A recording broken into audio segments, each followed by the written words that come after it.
everybody. Welcome back to What's Beau Say. This is episode 16. It is going to be an amazing episode. I'm so excited. And I am Bailey. If we have not met before, I would love to connect with you. So make sure you're following on Instagram at What's Beau Say and keeping up with all of our updates. Today's episode is brought to you by Godspeed Merch, which is my friend Mark. You can look him up on Instagram. He's the man. They have really cool clothes, and it's a good cause because he's good soil to sow into.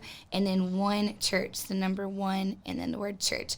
So go ahead and look them up, connect with them, and invest in them because those are good people. But today, family, is an episode that has been long awaited. We've been trying to get this man in the studio for a while, Ty and I, and also everybody welcome Ty on the other headset. What's up, fam? Super excited about today. Yes, we have been beating the doors down with this guy, trying to get him here. It's unreal. Yeah, you would think we didn't live together or something. Have your people call my people. We'll set something up. Yeah, I had to get in touch with an assistant to book this time slot. But today's episode is one of my heroes, one of the best people I know in the world. It is my dad. So, hey, Dad. What's up? Hey, baby girl. Love the intro. Yes, this is Beau, Big Beau, everybody. You might have recognized him from TikTok. He went viral, so. Yes, I did. Big Beau 7. He was dropping boxes, or my mom was dropping boxes to him. If you recognize him, he'll sign autographs. Later, we'll do a meet and greet. But today. Right now, it's all about what they say. Yeah, today is not actually a TikTok interview. It is an interview on your life, Dad. And I'm having you on because you're just the man, and anybody who meets you loves you, and you have built something incredible out of your life, and you are one of the most joyful and encouraging people I know, and have been a great husband and a great dad, a great friend, a great mentor to Ty, you're good all around. But what y'all don't know is you actually really did have a hard time growing up and had a lot happen in your life, and so just like a short version, can you just give me kind of like what growing up was like for you? The high points and low points. High points. Grew up in a completely Catholic family. Went to grade school through 10th grade at a Catholic school. I've got one older brother who is right now probably my closest friend, and I look up to him immensely. I lost my mom my senior year of high school to cancer. She got sick in the beginning of the year and passed away shortly after I graduated. Was an amazing mom. I was a complete mama's boy. Mm-hmm. Made high school a little difficult for me because I was so in love with my mom that I was a little soft, but that changed very quickly, and I can get you references to vouch for that. But life was good. I grew up. We were faithful Catholic people, Irish Catholic. We went to church on a regular basis. I always felt like I had a pretty strong relationship with God, and went through all the sacraments of being Catholic, and grew up in my dad was a traveling businessman, but home every weekend. We were very sports oriented and school oriented and family oriented. So we had a good life. So I try to model a lot of what I do with you guys after some things that my dad taught me, then a lot of what Papa taught me, which is obviously your grandfather on mom's side. Sweet. So yeah, he left out a little bit of the details of that, but growing up was good for you, and then your mom was obviously a big shift, but you overcame that, and then you took basically the things that you liked from your dad, who's now in heaven with Jesus, and then you also took the things that you thought maybe you and mom wanted to do differently, and that's a big part of parenting, is realizing that you don't have to do everything the exact same. You grew up, and the way that you graduated high school, and then kind of like a little bit about what you did from high school. Yeah, so basically I grew up in a Catholic family. I was a wild child, just to be clear on that. Not that I was a disobedient or a bad person. I just had I was what at that time I would have considered to be a typical teenager, meaning that I didn't miss a party. I didn't. Mr. Social. Yeah, I was social. I had a good time. And a lot of the things I did were not great decisions, but I mean, I didn't hurt people. I love people, and I still do. But I got caught up in that lifestyle, and I went down that path, and it was a distracting path, and it definitely caused me to miss some opportunities in life that I do regret. I missed not pursuing sports. I had a lot of opportunities very early on in sports due to my size and my abilities that unfortunately I wasn't able to pursue. I was more interested in girls and girls and partying and the beach and boating and things like that. So my priorities weren't always straight, and I probably did not get back fully on track until I met your mom. So, and that was a process. That was probably a 2 or 3 year process for her to get me to where I needed to be, but it was worth every bit of it. And I had a great time. I can't say I didn't love my childhood. I did. And I had a lot of good friends, but had a choice to do it again, no, I wouldn't have chose that path. Yeah.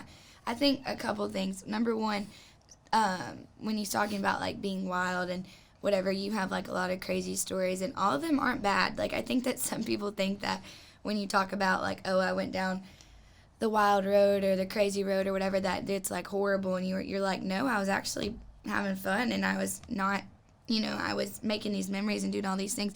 But it's fun for a little bit until it's not, and there's those lines that get blurred and then they get crossed, and there's a lot that comes with that and a lot of baggage that can come with that. So one, I would just put out there that if anyone told you like sin's never fun and sin's just like this horrible thing, sin can look really fun, and for a season it can be fun, but for a lifetime it's not sustainable, and it's not gonna like actually get you to where you want to be. And then also I think it's important that you met Mom in the midst of all this, and I think a lot of people will look at you and Mom, and Ty can attest to this probably, in him seeing you guys in the inner workings of our family.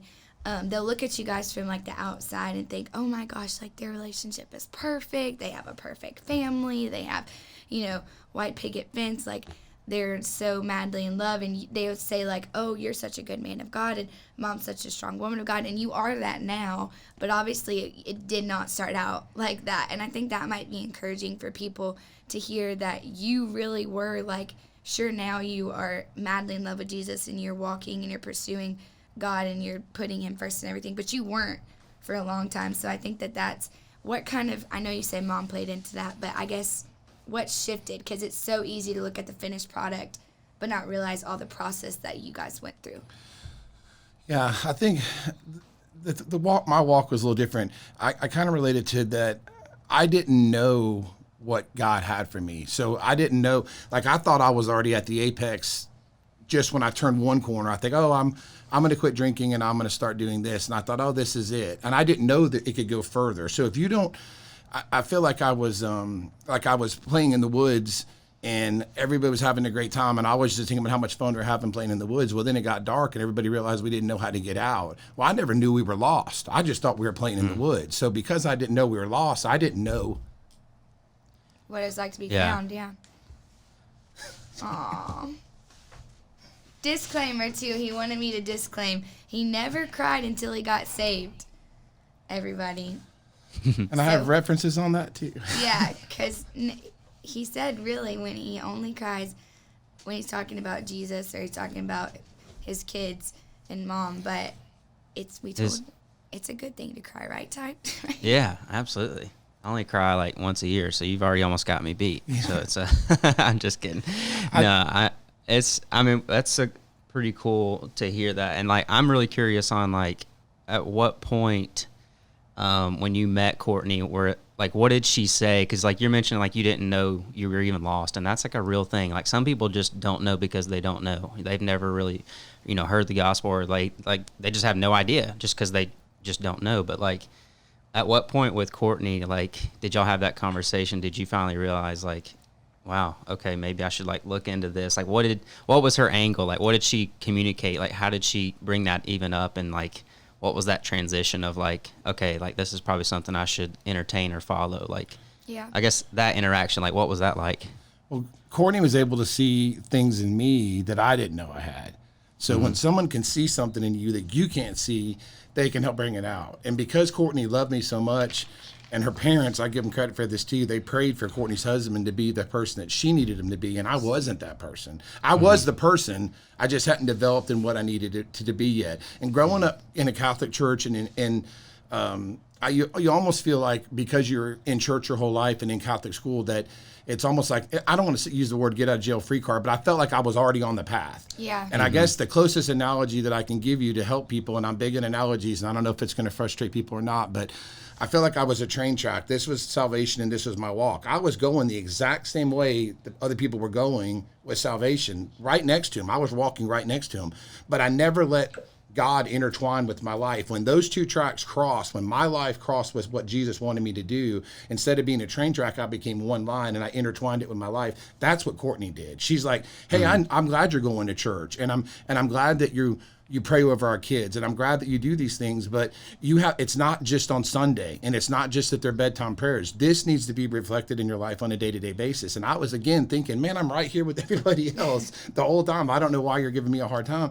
And I didn't fight it because I knew Courtney was the person. I knew I was in love with her and I wanted to be with her, and I didn't want to lose her. But it did take several years of hard times. Then she stood by me and gave me grace in times when most people wouldn't have, So I'm very fortunate and grateful that she did that, because without that I wouldn't have 5 amazing kids and I wouldn't be almost 28 years into my marriage. So I think it's important sometimes that people, I get to a certain point and this is good enough, but you haven't even experienced it. Your walk with God is an evolution. It's a constantly growing thing. It's never ending. So you get saved, and then you get baptized, and then you go to a church camp, and all that's great. But when you implement it into your life on a day-to-day basis, and you really feel like you hear the Holy Spirit literally telling you, like anything from look up, you're about to bump a car, to you need to help that person right there. When you're attentive to what the Holy Spirit has to say, it opens up your walk with God, and it allows you to bless other people, to open God's up the ability to bless you. So it's a day-to-day, it's a walk and talk on a day-to-day basis. And Courtney, and her mom and dad, who are very godly people, and when I first met them, I'm going to be honest, I thought they were a little crazy. I mean, I really did. I'm dating this girl, and this guy comes walking into dinner at Longhorns. It's packed on a Friday night, and he says, "Somebody say glory," right in the middle of the whole restaurant.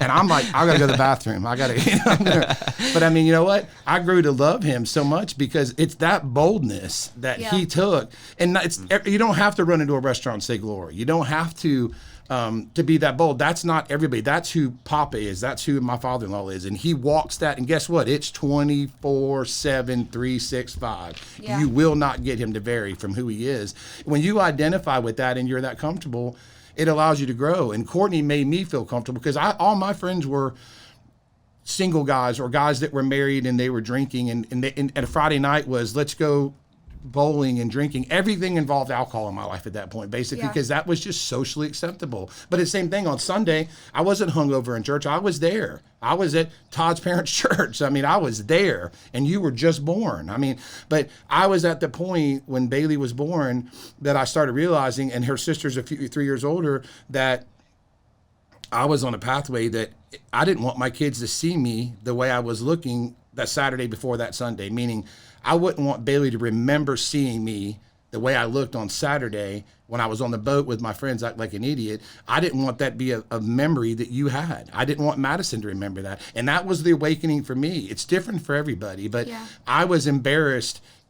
I was never embarrassed up to that point. I had a revelation that I don't want my kids to remember me as being this, because this is the worst part of my life. I'm a really good man, and this was part of it, but I had to separate. There's certain things in life I had to pull away and other things I had to pull in.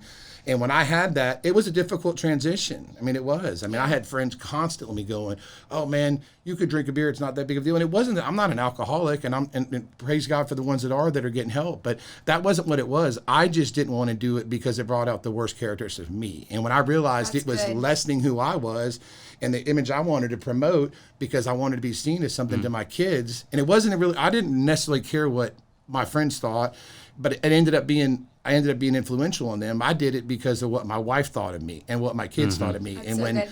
I was more concerned with if God was standing here, the WWJD bracelets, when those came out, that was a rocking thing. What would Jesus do? What would Jesus do if he's standing right here? What would you do differently if Jesus was sitting right here, what would you say differently? And that's a hard thing for people to grasp. But for some people, that's the checks and balances. That's what sways your decisions sometimes. So and sometimes if you need another vote, you're sitting in a room by yourself and I'm thinking I should do it. Okay, Jesus, what do you think? And you're thinking, I don't even have to ask him because I know the answer. Yeah. I just need to say it, to hear it to myself, to know it was a bad decision. And it becomes easier. All those transitions become easier. That's and then good. instead of being work, now I'm trying to think, what can I do more for people? Yeah. So it just changes at that point. Wow, you were like, I'm not going to be pastoral, and you're literally pastoring. Not trying to be pastoral. No, it's so good, and it is really, really good, Dad. That's, It helps to have an amazing woman, though, that you know. We're going to get into that. Yeah. We need the details. Yeah. So this is literally, well, two things you said great that I just don't want to like go over. Number one, we are going to talk about parenting in just a little bit, but you said that Nanny and Papa were praying over Mom's future husband, that they didn't know that it was you. Right. But one, praying works, and it's not just something that you do that's cute. That is something that will create space for God to give your kid the desires of their heart. So, number one, pray for your kids, pray for their future, pray for their future kids. We have a prayer that Dad's prayed over us since I was literally born that goes over every single thing. And maybe at the end of it, you could say it and parents can listen to it or something. Yeah. But pray for your kids. And then secondly, I thought it was cool that you said you had this idea of what salvation looked like and what God pursuing Jesus looked like and checking the boxes, going to church, I read, I pray, whatever. But then Mom introduced you to, no, this is not like a job. It's not like I clock in for Jesus and I clock out. It's like every moment matters. And every moment it has significance. And that when you start to view things as, like Mom says, there's miracles everywhere. And there truly is. And when you start to live in that, just that heavenly like curiosity and that heavenly place, how different your life becomes. It's not just like I'm a Christian. It's like, this is my life. Like I pray over my family. I pray over my kids. I pray over meals. You pray over business deals and everything. And what you invite God into, that's what God can bless.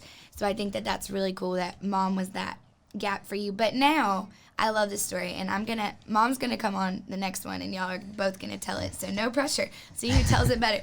How did you and Mom meet? And you don't have to be like candid or like you can be as what am I trying to say, Ty? Be you. Be you. Yeah, totally. Tell it your version. Beau version. No, tell it your version. You met, how did you and Mom meet? And then how did it go from, just say it. I was actually living in Florida. I was home for the weekend to see my brother, who was a firefighter, and I went to the fire station he was at. And Courtney, who's now my wife, was a cadet at the fire department. She was very young at the time. I think she was probably 16 or 17, and I was probably 21 or 22. There's 5.5, almost 6 years between us. And I met her at the fire station, and I knew every guy in the fire station was thinking, oh my God, this girl's so cute. She's so fun.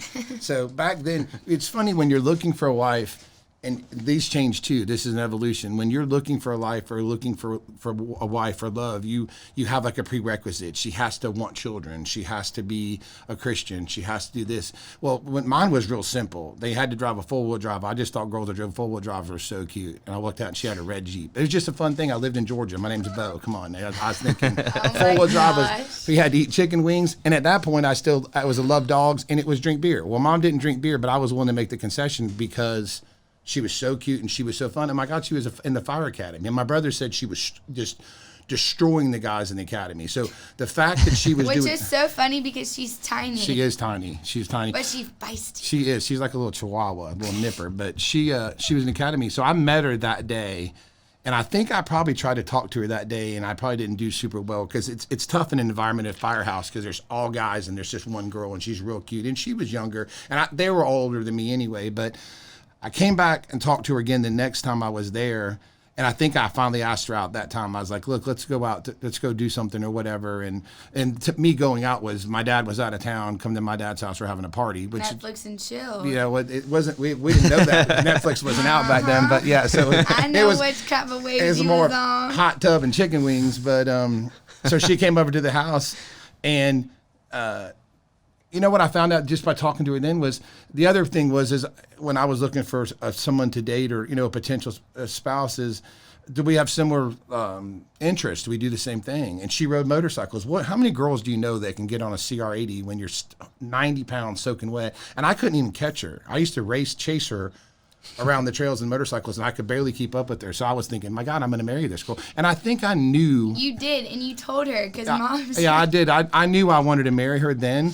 I did, but again, Mom to me at that point was everything that I thought that I wanted. But I only knew that I wanted a little bit at that time because I hadn't set my expectations. It's no different than my walk with God. Like right then, she fit the box. I was like, dude, I'll take this one right now.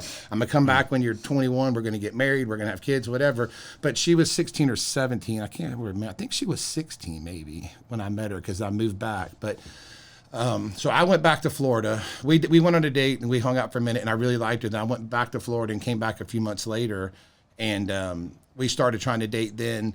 But didn't she get a different boyfriend? Yeah, I was finishing up a relationship with the girl that I had in Florida and was kind of lingering that and maybe not telling the whole truth about that, but I had more interest in your mom than her.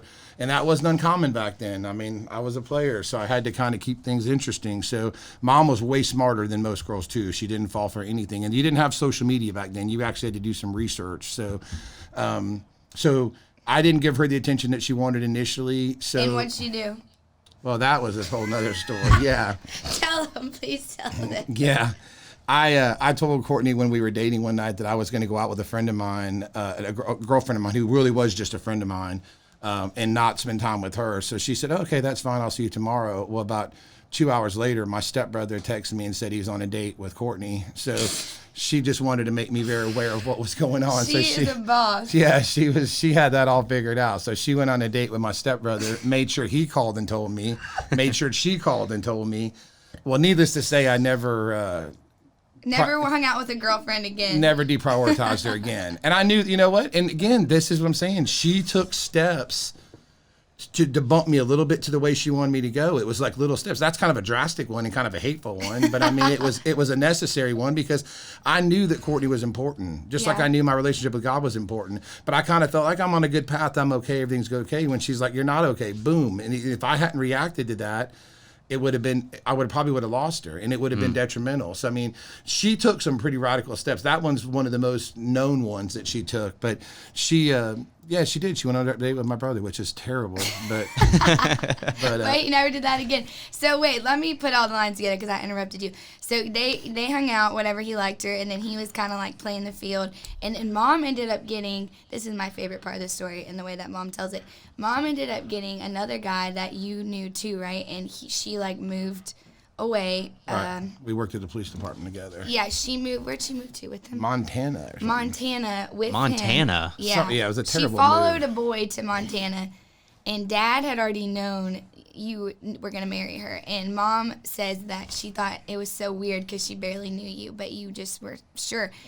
And when I called her Mom like every day. She knew this.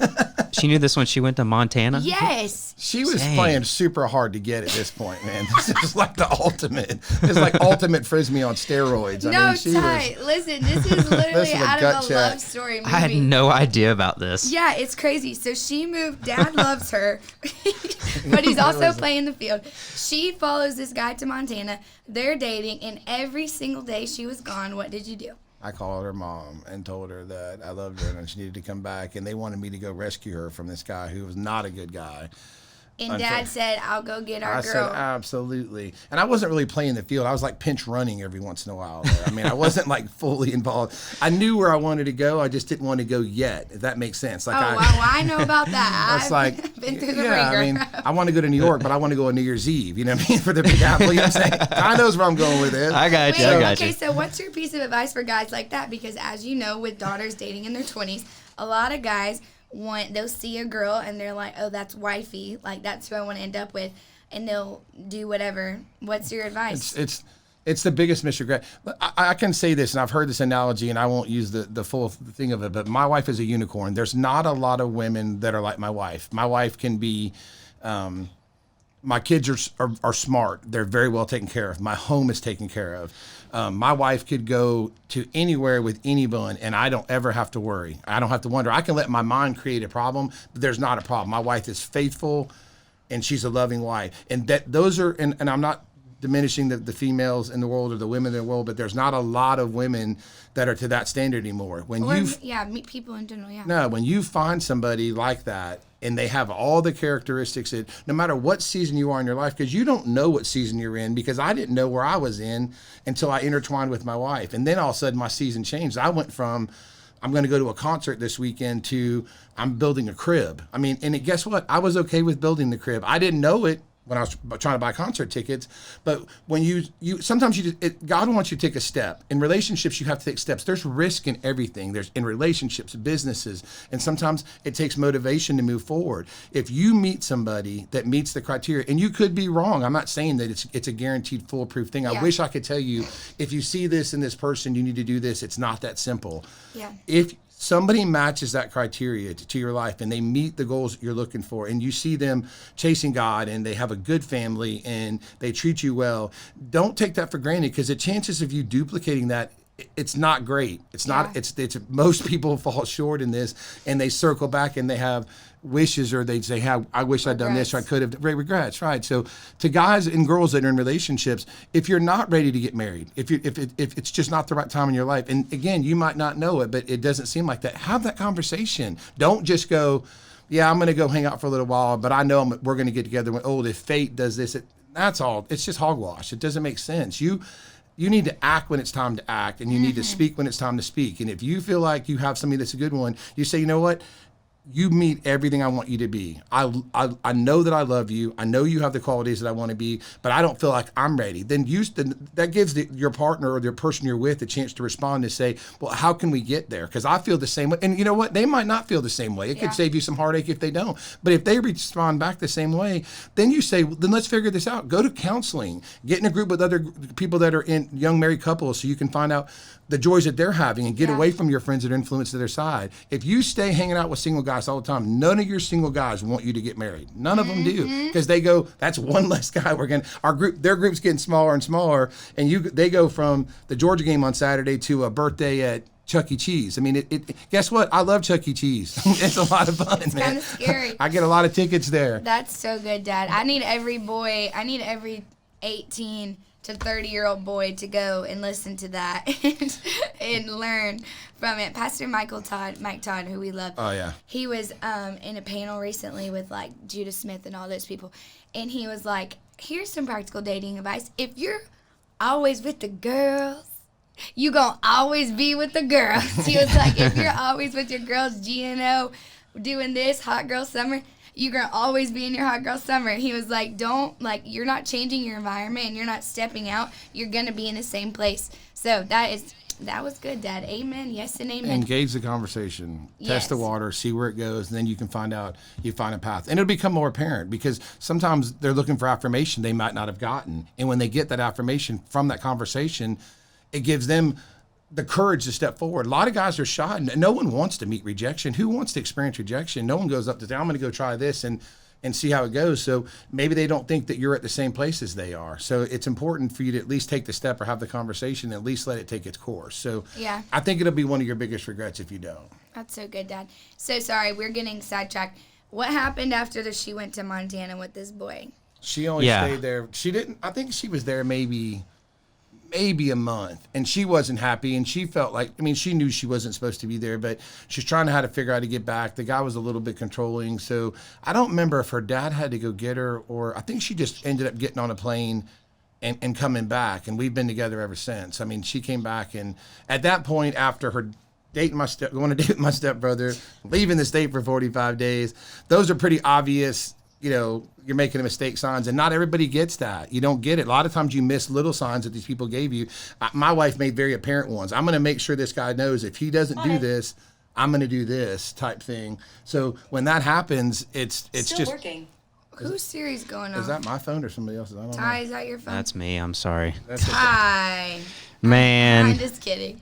But yeah, I think that I was able to have billboards tell me, turn around, you're making a mistake. And a lot of people don't get that. So I was fortunate. Attention. But Courtney was persistent enough that she knew, however she knew, and I don't know because I hadn't exhibited a lot of the great characteristics at that point, other than my devilish good looks and my game, which has always been on point, and my hair. But she knew there was more to it, and she was willing to put in the effort to help me get the awakening. And that's the way God is too. It's the same thing with my walk in salvation. It's the same thing. Yeah. He'll keep giving you pieces, and your interest grows. Then you keep growing and growing and growing, and that's how it works. But she came back from Montana. We started dating very quickly. We actually moved in together when I moved here officially back. What'd Papa say about that? Yeah, he wasn't loving that part of it. But Nanny bought me a really nice living room set. Beau was broke back then. Did Nanny like you and Papa didn't? Was that kind of the... No, I think they both liked me, but nobody wanted their daughter, to move in with somebody. But they knew that Courtney... I also got to see Courtney with her little cousins, like her little cousin Caitlin, when she was born, who's one of Bailey's cousins, who she's maybe, 6 years older than you? Mm-hmm. Courtney used to bring her to see me all the time, and she was so cute. And I got to see Courtney as a mother. And let me tell you something. If you're a girl and you're trying to hook a guy and he's a family guy, go borrow somebody's kid and bring him around the guy, because it works. When I saw my wife with my nieces and how much she loved them, and I'm talking about how she buckled them into the car, how she talked to him, how she played with them, I knew all my wife wanted to be was a mother, and all I wanted was for my wife to be a mother. Some people want, have people that dual income families. I knew I wanted a stay-at-home mom. My mom was a stay-at-home mom, so that's all I knew, and I was comfortable with that. I would work 6 jobs so that no one else had to raise you guys, and no one ever did. We never even had a babysitter for you guys until probably Baxley was born, when we started, having co-babysitting. Right, and it was like, and Donna lived there with us. So, I mean, it was, so Cece. Yeah, and Christian, and yeah, so we had some people help. But I'm saying that was who my wife was. So I mean, it's important. When I saw that part of her, that solidified. She was willing to fight for me. She was willing, and she demonstrated her skills as a mother. I loved her parents, and I loved the faith that they had. So I couldn't find a reason not to want to be with her, if that's what I mean. I couldn't even, at that point, I wasn't looking for reasons to solidify my yes. I was looking for an escape hatch, and there wasn't even one available. I couldn't find one. I mean, beautiful, smart, loving. But I mean, if I hadn't acted, somebody else, I would have lost something that was amazing. And again, people say, you love Courtney more now than you love her, 10 years ago. I love her more this minute, and I love her more next minute. It's an evolution. It never stops changing. If your love gets stagnant, then it's lack of effort on your own part. When you love somebody, it's not a 1 to 100. Today it's an 80. It's 100, 100% of the time. And that scale is growing. I know you can't go more than 100%, but I'm just saying the volume and the effort into it grows on a daily basis. So when you really are in love and you can't imagine your life without somebody, and you can't imagine them ever being away from you, and it's a scary thought, but it's an amazing thought, especially when the woman is in the same position you're in. So it's equally yoked is important, but don't pass up on good opportunities, because they don't come around often, that's for sure. That's so good. 2 questions off of that. Just we didn't talk about this beforehand. So I always joke on the podcast that you have made dating hard for me, jokingly, because you have been so thoughtful and so consistent in our life and have showed us how we deserve to be treated. And I've never gone a day without being told that I'm loved by you, that I'm beautiful, that I'm valuable, that I matter, that God loves me, and how proud you are of me. So it's made dating kind of hard, because these 20-year-old boys are not on that same energy. Obviously, I can't expect them to be at their peak. Like you said, you bring things out of people. But I guess you, as a dad to a single Christian 20-year-old girl, what is your advice for, say, a guy who's pursuing, pretend like it's me, but just like give advice to the guys? What would you say in pursuing a girl who honors God? And I'm not perfect by any means, but someone who really wants to like be something and do something. What's your advice to pursue confident women? The girl has to be, society's changed so much with the apps and the texting, and it's taken a lot of the depersonalization out of it. You're going to have to look for glimpses of characteristics you're looking for somebody, and then pull it out of them. So the consideration factor, that person has to be considerate, and you can tell that pretty quickly. If an old lady's walking towards a door and I'm walking out and I don't hold the door for the old lady, that's a warning sign. That should concern you that he'd be willing to let a door go back and strike somebody. Or if you see someone trying to pick up a heavy box, a woman trying to pick up a box and put it in her car at the Walmart, and you walk by and don't offer to help her, it doesn't mean it's a deal breaker. But if you say, hey, give that lady a hand, you're kind of grooming them, but also maybe he's uncomfortable to do it. He was going to act on it, but he didn't want to. Give him the benefit of the doubt a couple of times. But I mean, if it's consistent deficiencies and you can't get past it, then you can't get past it. Yeah. I mean, and I'm not, again, you got to look for, sometimes you got to start by looking for any glimpse of hope. Like, okay, he's a great looking guy and he's very driven and he's successful. So I feel like the ability to take care of me is good. And I feel like we get along, our vibe is good, like our communication's good. My concerns are that I don't think he's considered enough or whatever. Throw him a bone or give him a little bit of a push in direction and see if he reacts. Because if he sees the opportunity and you're pushing him towards it and he reacts to it, then he sees the response, the affirmation he gets from you, he's going to grow. When I do something nice and Courtney brings it up to me at a later time, like, hey, that was really nice. Do you do that? And she doesn't always have to. Sometimes she just rubs my leg and I know what she's saying, that, hey, that was a nice thing. But I look for that. My parents are not there anymore. So affirmation comes from your spouses or your partner. So sometimes it's important to at least give him a chance. Don't just go, oh, he should have done this, because he might not have seen what you saw. So make things aware to people. But when you're dating somebody, I don't think you need to concede on anything. I don't think you need to back up necessarily, but you can't come out with a list and say, I'm going to ask you 10 questions. If you're not 10 for 10, roll out the door. You're going to be alone for a long time. I was probably 2 of 10 when Mom found me. It probably took her 20 years to get me to 10 of 10.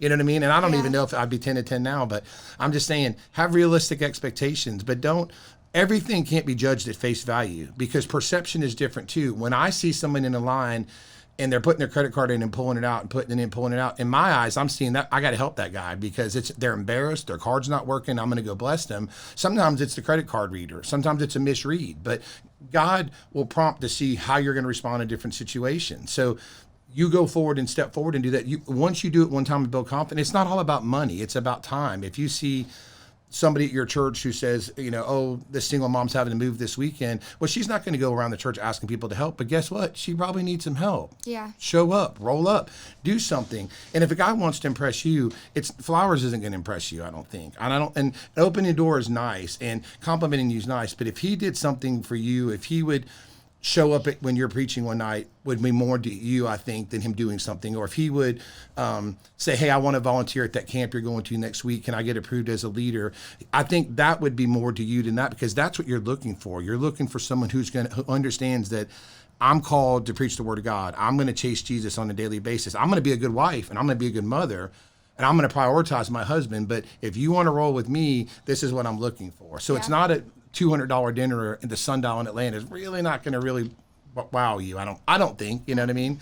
All of you girls are different, but I mean, to me, I think a guy, in order for him to get with you or to get with you, he needs to know what your expectations are, and you need to help him. Give him some hints. I mean, it's like a treasure map. Don't throw them out there and expect them just to figure it out, because they're not. Because you've dated some guys who I didn't like initially, but then when I got to spend more time with them, I did like them, but I still had concerns. But I thought, well, I didn't see this in him before, but now that I've seen this in him, now I like him a little bit more. That's the way you have to be. Because if you go, he doesn't meet all this right away, and you write him off, you don't do it. But then again, if you stay engaged too long and chase him, sometimes it's just, and I don't ever want to say desperate. If you feel like you're called to be with someone, then only you know that. But don't let somebody string you along. I'm not encouraging anybody to do that. Some guys you're not going to fix. It's just not going to happen. And some girls you're not going to fix. But I've seen things that I missed initially, and I'm a dad and a former police officer, so I'm very perceptive on what people do, and I watch a lot of things. Yeah. So I think it's important to know that you got to give them hints sometimes, give them the opportunity to help and do something to see if they engage, and if they don't and it's consistent, then either let them know, hey, this bothered me, make them aware of it, and see if they fix it. If not, then maybe it's not the right person. And that is the T right there, because when you, boys and girls, females and males, when you're dating someone, people are going to mess up, and they're going to have weak moments. They're going to have moments where they just fail and just, honestly just suck.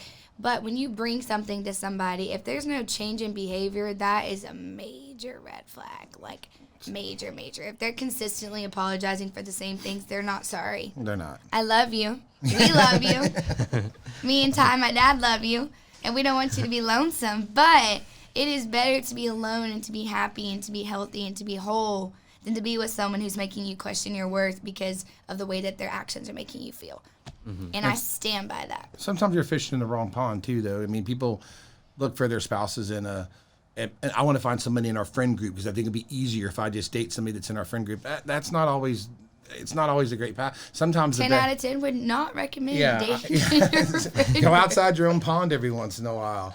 Just because then you go to weddings and then all of your exes are there. Yeah, I do remember that conversation. But yeah, it's dating at this time is difficult, and it's easy for people to hide behind social media and dating apps and say things that they don't have the courage to say. But you're looking for people that are going to be that bold and that courageous in your presence. You want to see them demonstrate qualities you're looking for, and if they don't, then it's hard to get past that. But again, I didn't do the things now that I did. Yeah, back and then. you grew on it. I think the main things to take from that in the dating realm, from someone who's been married for 28 years and you and mom have an incredible marriage and your love is growing and continuing to grow.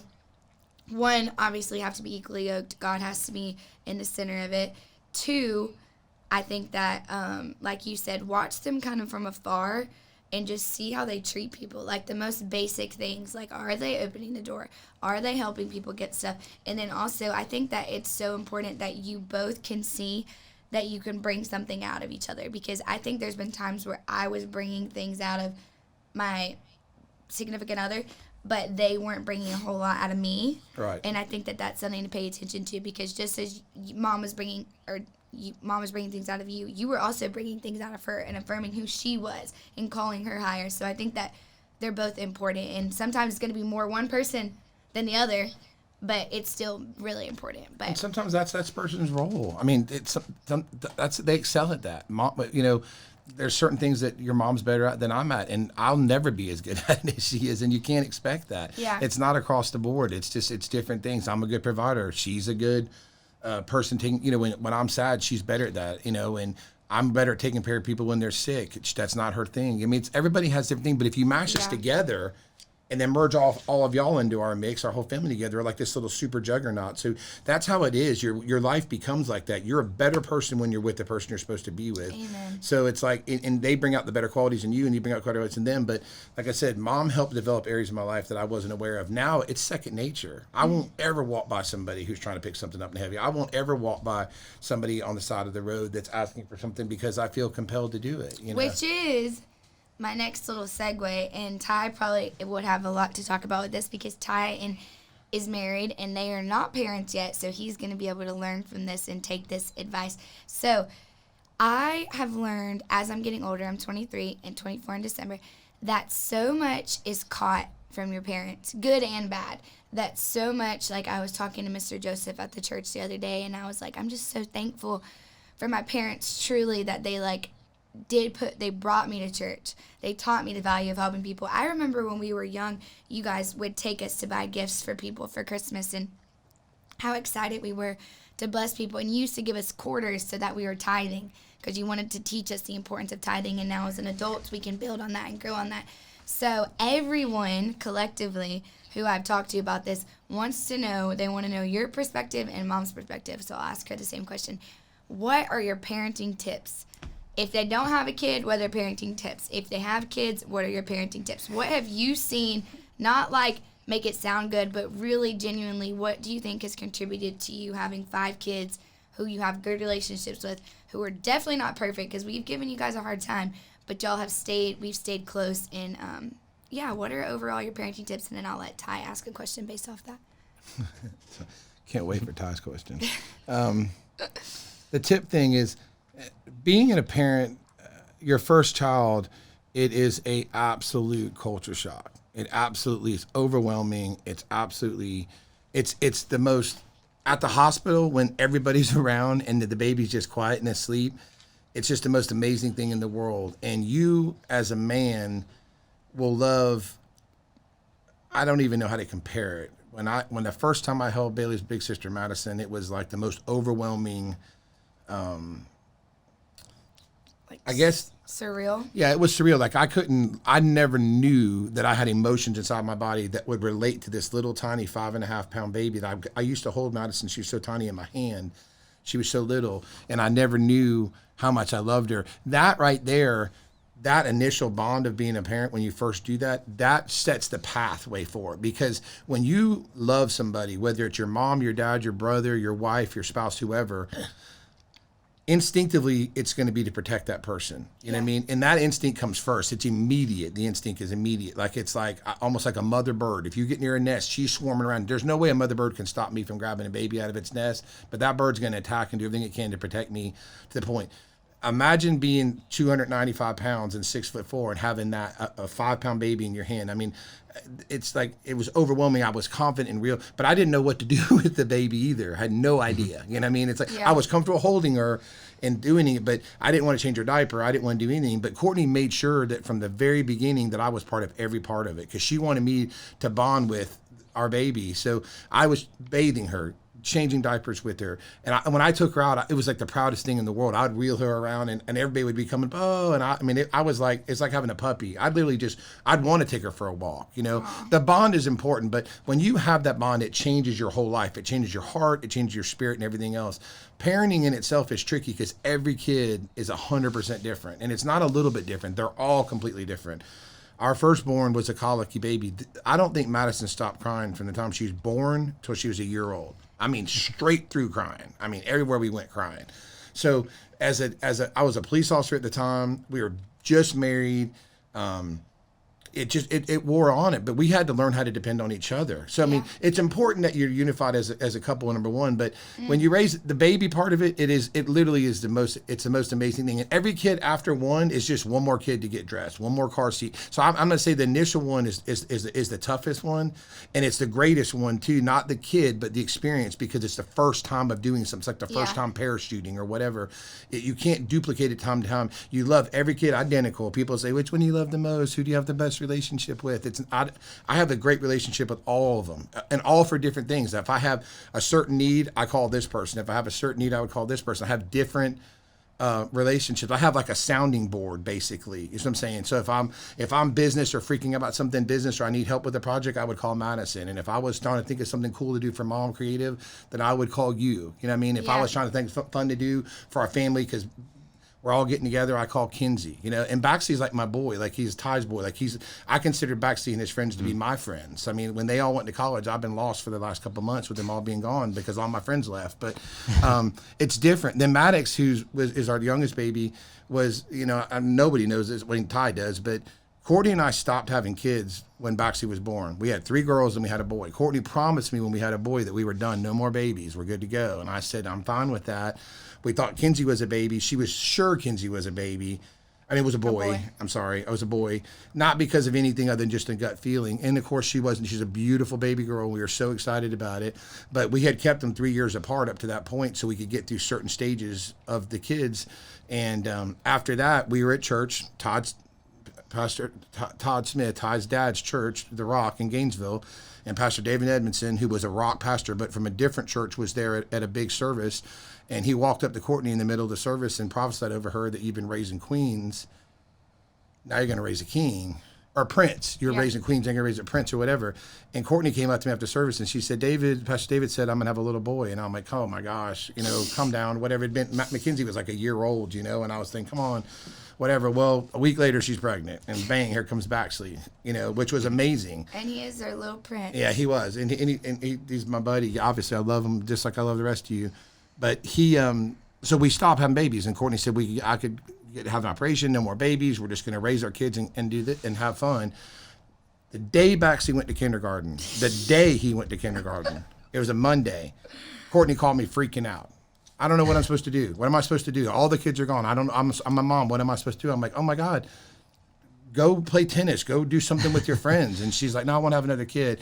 Well, I held her off for about a year. When Baxley was 5, I held her off till he was 6. I said, I'll buy you a business. I was doing anything. Not that I didn't want another kid. I just wanted her to, she'd been raising kids since the day we got married. I wanted her to go have a life. And I thought and I was trying to think for her again, this came back and bit me financially, especially, but I went and started a business for her that she had no interest in doing. And I was trying to force her down a path that she didn't want to go. And we ended up closing the business, and then she convinced me to have another baby. And the convince went something like this, and I know we got to move on, but I was at work on a Monday evening. My wife called me and said, hey, I made a consult for us to have meeting with the doctor about reversing your vasectomy. And I had no idea, again, that we were going back down this road again. That is so funny. The meeting, the doctor's appointment was on Tuesday, the next morning. So she told me on Monday night that I had a doctor's appointment on Tuesday. She had already set the surgery up for Thursday of the same week. So this wasn't a discussion period. And this is not one of those ones you'd argue with your wives. Guys, when your wife is this headstrong that she made 2 appointments and a surgery schedule before she let you know, you probably want to go down that path. So I went and met with the doctor on a Tuesday, had a surgery on a Thursday. 3 weeks later, she's pregnant with Maddox. So, and you know what? I would have done it again for her. And I don't hope to God she doesn't hear this and want me to reverse it again. But I'm saying, because that was not a fun experience.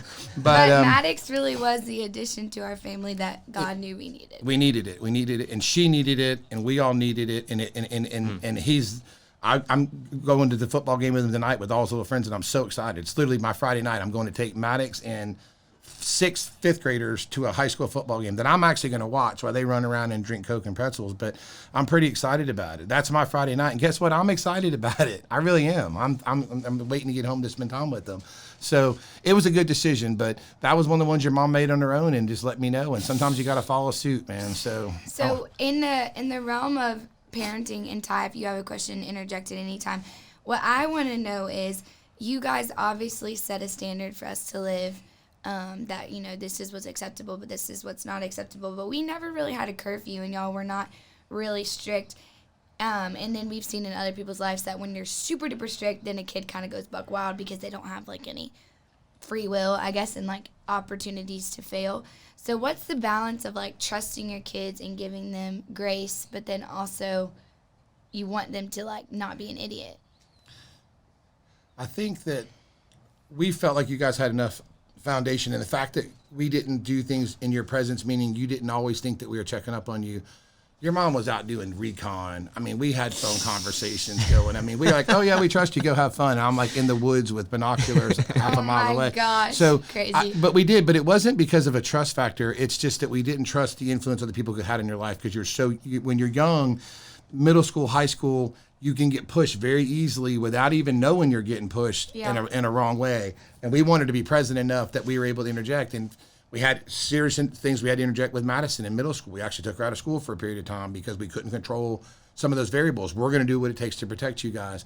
You have to trust your kids. If you put complete parameters on everything they say, you can't watch this, drink this, do that. I think that it's going to cause, and I know the parents' intentions are genuine. I think it's going to cause a long-term problem between your relationship with your kids. Yeah. So we wanted you guys to make some of your own decisions, but you're going to deal with the own consequences. So when you made that decision, and as a result, this is what happened, guess what? Now these are the consequences.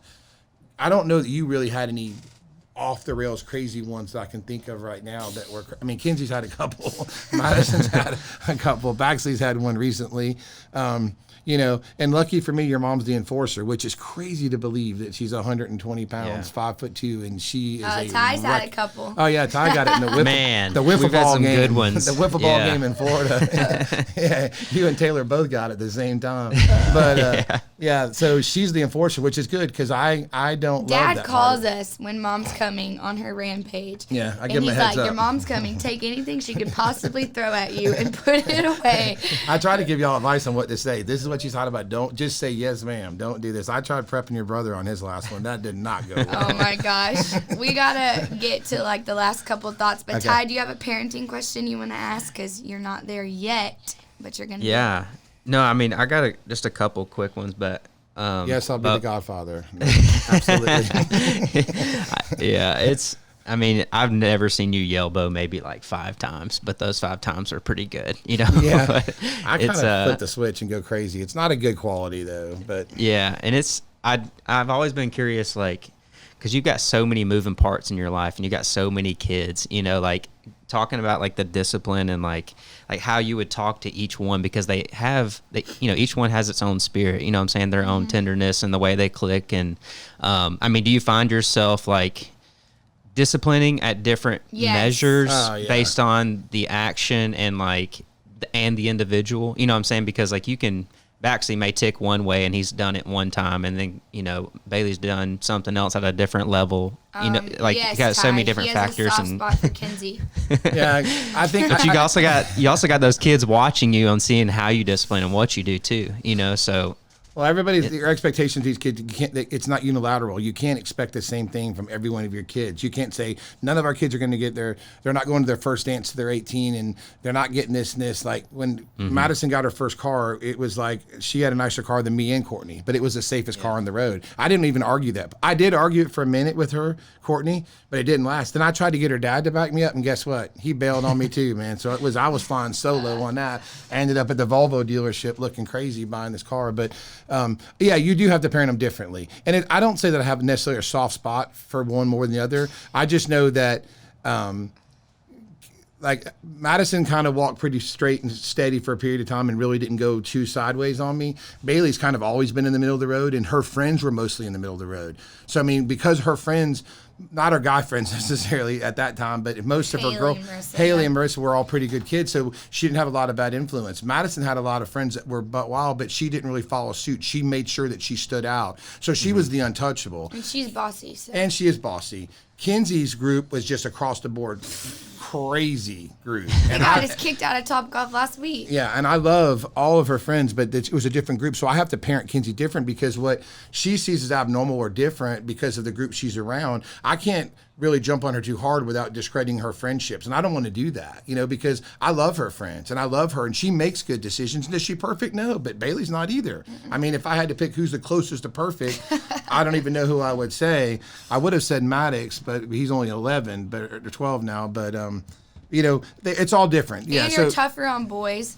Dad is tougher on the boys, but mom is more like receptive or not, I don't know the word, like understanding with them, and then you are more nicer to us about things, and then she goes crazy on us. I guess the best way to put it is like Bailey is a pastor at a church. If she messes up, it could mess her potentially her whole life up, her whole walk can be messed up. So I'm very protective on her and her people, what she does, because this is what she's supposed to do. She's excelling at that. I have to protect her dream because I don't want any of her friends to push her one way or another that's going to cause her to jeopardize her dream.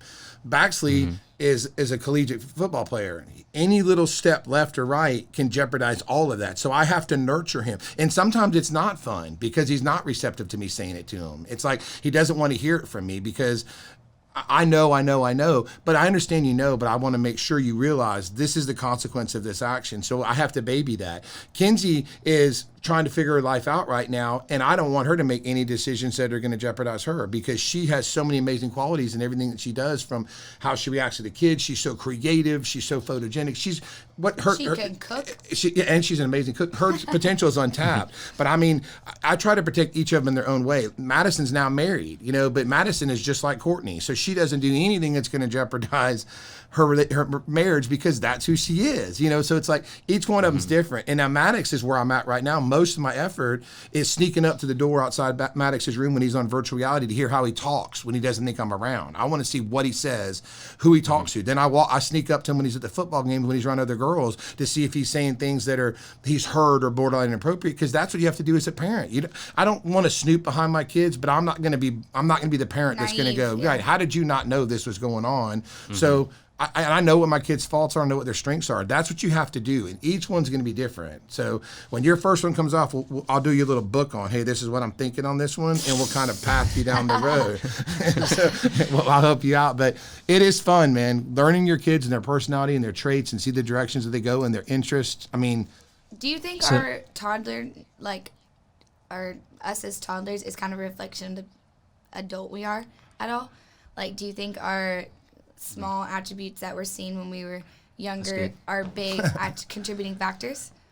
It probably is. I mean, because Madison was super bossy when she was young, and she still is now, and she's a very successful executive now, and that's kind of who I always figured she would be.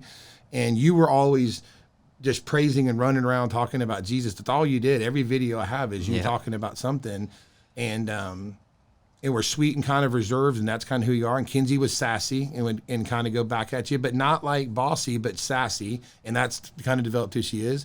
And Baxley had a baseball or a football his whole life, and that's what he chased, So, and Maddox is the generation of the kids now, which is, is a little bit more of the virtual thing, which is a different thing. And I'm struggling more with Maddox than I did with any of y'all, because they're just so much out their hands and out there. What they're exposed to at this age is crazy. So protecting your kids is so different now, because it's like Disney is putting some weird, sketchy stuff out there. But parents, use the apps. There's apps that are available to watch your kids' phones. That if anything comes through, if you have questions, hit Beau up on, and she'll get. Her mom's done all the research. We have all that stuff on our little boy's phone, so we can monitor stuff. And it's very simple. It's non-invasive, and it doesn't matter. You're their parent. I don't care if it's invasive or not. So it's necessary because you don't want to find something out from another person that you didn't already know, because it's just frustrating. So, and it doesn't need to happen. That's good. I'm going to fire off some questions, and I need you to give me your first reaction, and then we're going to wrap it up.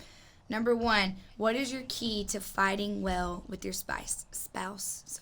Fighting well with like you're going to have arguments, you're going to have conflict, but how do you fight well? How do you resolve conflict in marriage?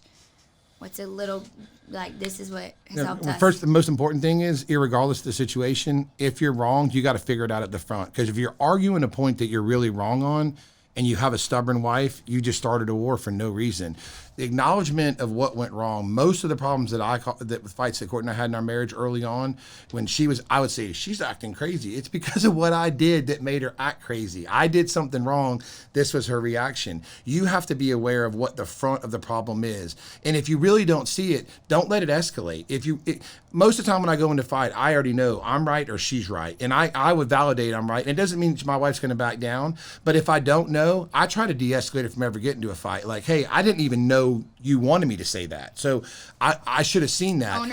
Ownership is important. And if you are wrong, get over the high. That's your wife. That's your husband. It is a waste of time to ruin an evening, a weekend, a day, an hour, a minute of your marriage for something you already know you're wrong on. So you got to be man or woman enough to admit, I messed up on this. I don't want to really say that I messed up because I'm embarrassed. They told me I was. So what? Courtney told me, I told you not to do that, and you did it anyway. And guess what happened? X happened. And you go, you know what? As much as I didn't want to hear that, you're 100% right. Yeah. So avoid the ones that are avoidable. Take ownership of the ones that you're at fault for. And if you don't know, don't let it escalate. Because if you really, sometimes when you're both on opposite sides of the fence and you both think you're dead right and neither one of you are going to concede, what comes out of that? Nothing. Yeah. Just go, hey, you know what? I missed it. Maybe you missed it, but this is not worth us wasting time. I can't stand when I see couples that are fighting. We haven't talked in days. If I don't talk to Courtney in 10 minutes, then there's a problem. I mean, if she's either she's throwing something or back out the driveway, or it doesn't mean if I did something wrong that I go, I'm sorry, I love you, and it's immediately over. If I did something wrong, there's consequences to what I did. And I mean, I'm not saying I'm punished like a child, but if you do something your spouse told you not to do and you lied about it or got caught doing it, don't get mad because you got caught. You made the mistake. And if she made it, make it do it. Just avoid, I'm saying avoid them. I'm not saying by lying. I'm saying admit it. If you're wrong, convince them that they're wrong if you feel they're wrong. If you really don't know, don't de-escalate it. Just keep it as low key as you possibly can. Don't raise your voice. Right, because it's not gonna, nothing's going to come out of it. That's so good. And then entrepreneurship, we didn't talk a whole lot about it, but in the time of you being a cop, you did not go to college. You started your own business, and you are self-made with God. So you're really not self-made because God gave it all. But what are your tips for entrepreneurship as a successful businessman who is everywhere and does everything? Again, not like a fast answer, but what are your tips for that? Yeah. Entrepreneurship is obviously my life. I've been self-employed since 1999, and I've provided what I would think would be pretty well for my family. And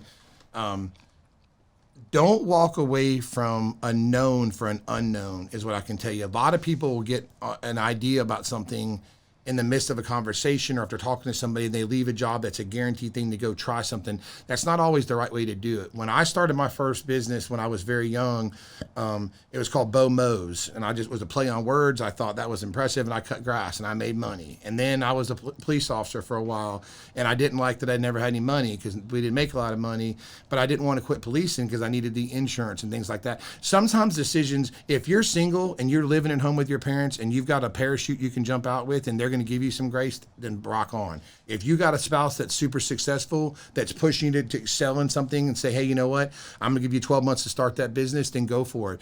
If you're a man and you're married and you're the primary breadwinner of your family, you don't get the luxury of chasing something sometimes. And I'm not discouraging entrepreneurship. I'm telling you, have a backup plan. You cannot walk away from your responsibilities to chase something sometimes. You have to, right? When I was a police officer, I started my landscape company. I'd literally met builders on duty duty as a police officer, which doesn't sound like I was doing my job, but I was public serving. And then I built my business. And when I had enough business to step away, I stepped away. And it was still the scariest thing that I've ever done.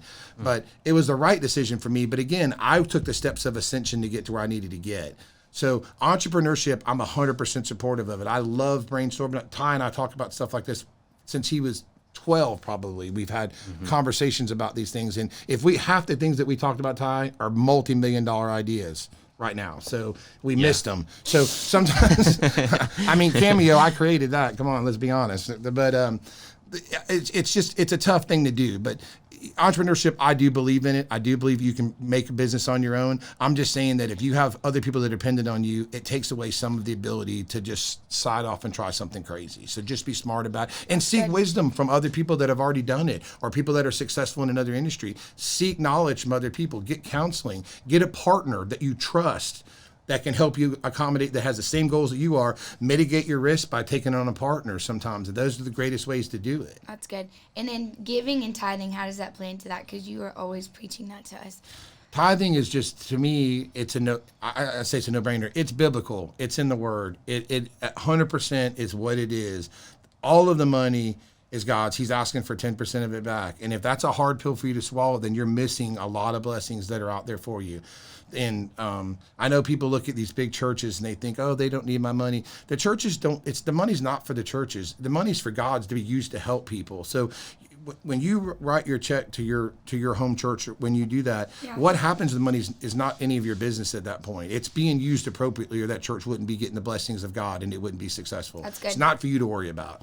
So, and I've had this conversation with my father-in-law, and I know we got to go, but I used to give money to people when I worked in Atlanta a lot, and I would see people come up, I need money for gas, I need money for this, and I'd give them money, then 5 minutes later I passed them down the road drinking alcohol. And it made me where I got hard, where I'm like, I'm not going to help people anymore because I feel like they're not going to do it the right way.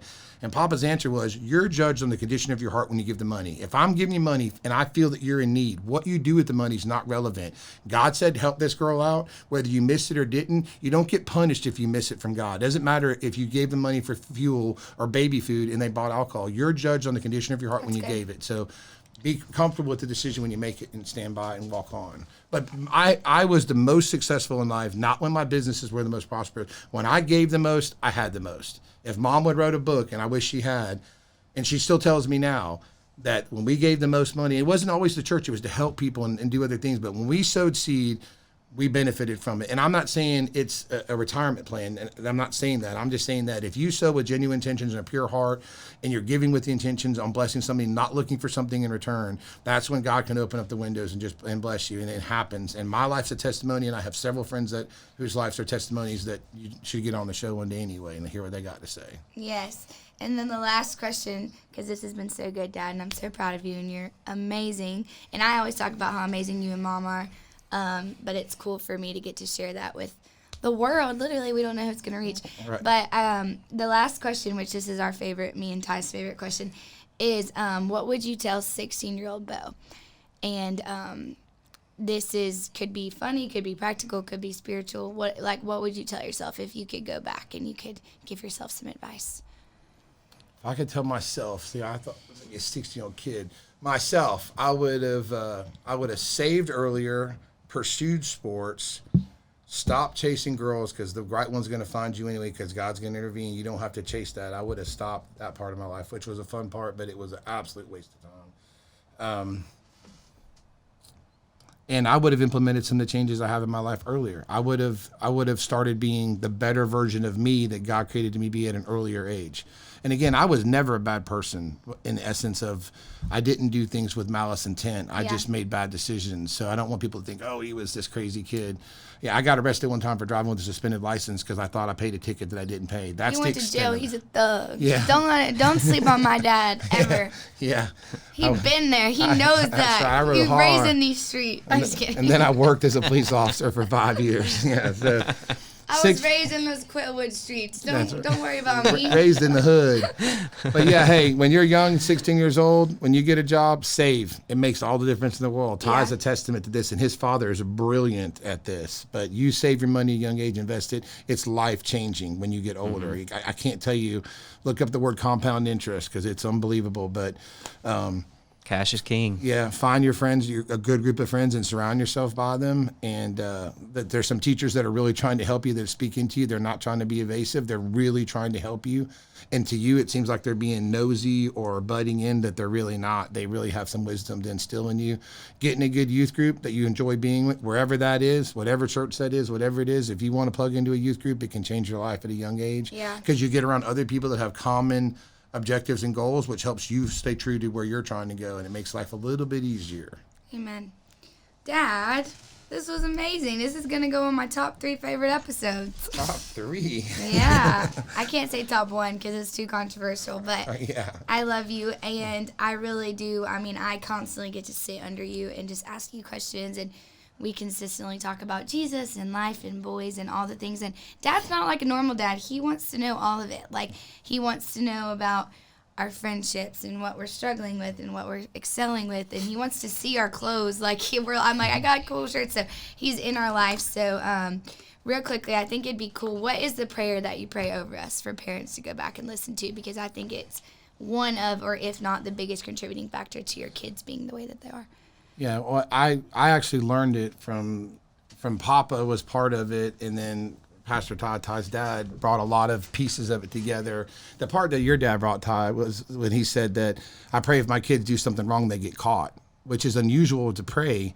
But the way he was saying was, I'd rather them learn at an early age not to do something wrong, to suffer the consequences, because that can be a point in your life when you trajectory to the right direction, which was kind of a cool thing to pray. But yeah, I mean, my big thing is that I just pray that my kids, they're surrounded by good people, and that their marriages are blessed, that their spouses are exactly who God created them to be, that their children are born healthy, beautiful, their marriage is full of laughter, romance, financial prosperity, that they find favor with their coaches, their teachers, their friends, that they're the president, CEO, founders of companies, they're biblical tithers and givers, and that they're a witness to everybody that they're around, that they love each other, they take care of their family, they honor God with every decision they make, they never compromise their walk with God.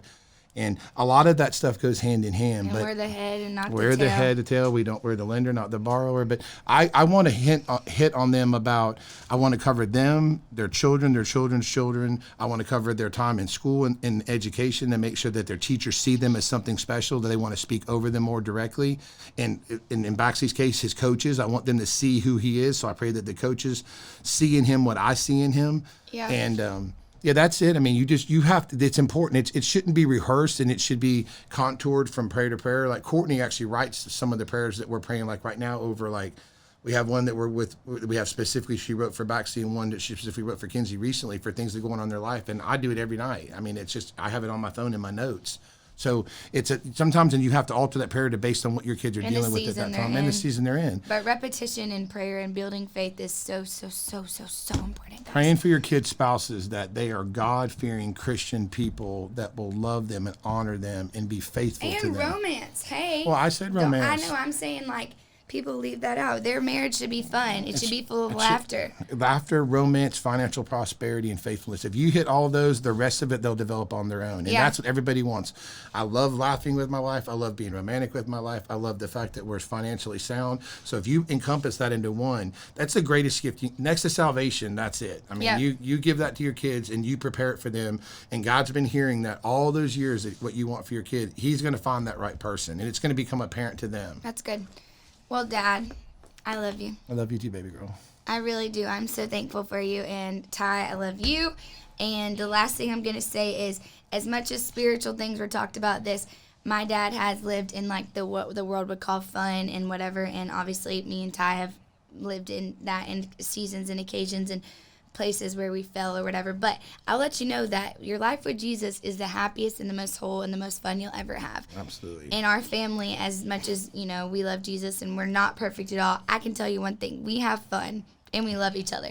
And we'll never get it right and we'll never be perfect, but we can learn from each other, and we can learn from you and your story, Dad. So I have to bring a collage of pictures of our vacations that Ty took with us from the time he was like, 6 the maybe? blonde tips. Yeah, That's my favorite picture. You with your broken arm?